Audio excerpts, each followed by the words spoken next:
Hello' বন্ধুসকল, পুনৰ স্বাগতম জনাইছোঁ অসমীয়া টেকনিকেল ইউটিউব চেনেল টিকটেকলৈ।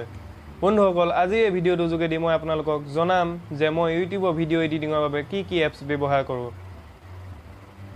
তো পোনপ্ৰথমে ইউটিউব ষ্টুডিঅ'টো আপোনালোকৰ লাগিবই। লগতে স্নেপটিউব বুলি এটা এপছ আছে, এই এপছটো আপোনালোকে ডাউনলোড কৰি ল'ব পাৰে। লিংক মই তলৰ ডেছক্ৰিপশ্যনত দি দিম। কাইনমাষ্টাৰ ইনষ্টল কৰি ল'ব। মোৰ আগৰ ভিডিঅ'টোৰ কাইনমাষ্টাৰ লিংক দি দিয়া হৈছে।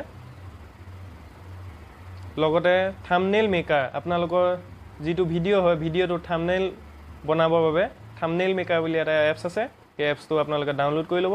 লিংক মই তলৰ ডেছক্ৰিপশ্যনত দি দিম। লগতে স্ক্ৰীণ ৰেকৰ্ডিঙৰ বাবে AZ স্ক্ৰীণ ৰেকৰ্ডাৰ এপছ মই ইউজ কৰোঁ, সেইটো আপোনালোকে ডাউনলোড কৰি ল'ব পাৰে। তাৰো লিংক মই তলৰ ডেছক্ৰিপশ্যনত দি দিম। আৰু লিগেণ্ড বুলি এটা এপছ আছে, ইউটিউবৰ ইণ্ট্ৰ' বনাব পাৰিব আপোনালোকে এই এপছটোৰ যোগেদি। এপছটো মই অ'পেন কৰি দেখুৱাই দিছোঁ, অ'পেন কৰিব। ইয়াত আপোনালোকৰ ইউটিউবৰ চেনেলটোৰ নাম লিখিব।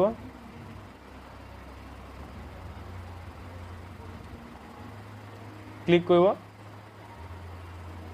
ভিডিঅ' বাটনটোত ক্লিক কৰিব আৰু আপোনালোকে নিজৰ চইচ মতে এটা ইয়াত ইণ্ট্ৰ'ত বনাই ল'ব পাৰিব। আজিলৈ ইমানেই বন্ধুসকল। যদি আপোনালোকৰ মোৰ ভিডিঅ'টো ভাল লাগিলে তেতিয়াহ'লে লাইক কৰিব, শ্বেয়াৰ কৰিব আৰু কমেণ্ট বক্সত কমেণ্ট কৰি জনাব। আৰু যদি আপোনালোকে মোৰ চেনেলটো ছাবস্ক্ৰাইব কৰা নাই তেতিয়াহ'লে ছাবস্ক্ৰাইব কৰি দিব। ধন্যবাদ।